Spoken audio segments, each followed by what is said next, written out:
জমি সংক্রান্ত বিষয়কে কেন্দ্র করে পার্শ্ববর্তী বাড়ির এক যুবকের হাতে রডের আঘাতে রক্তাক্ত মা ও ছেলে। অভিযুক্তের বিরুদ্ধে শনিবার গভীর রাতে সোনামুড়া থানায় অভিযোগ দায়ের করলেন আক্রান্ত মা ও ছেলে।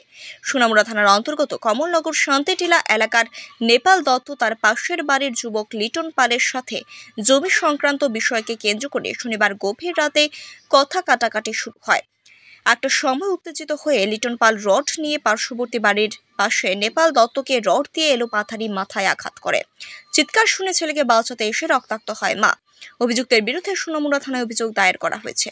পরবর্তী সময় সংবাদ মাধ্যমের দ্বারস্থ হয়ে রাজ্যের মুখ্যমন্ত্রী ডক্টর মানিক সাহার কাছে এই ঘটনার সুষ্ঠু বিচারের দাবি জানিয়েছেন আক্রান্ত মা ও ছেলে।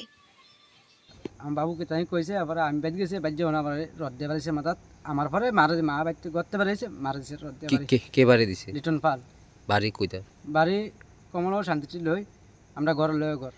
কি কারণে মারছে? জায়গার সমস্যা আছে, জায়গার সমস্যা দিয়ে একটু এই কারণে মারছে? কে একলা আছিল? হ্যাঁ একলাই। পরে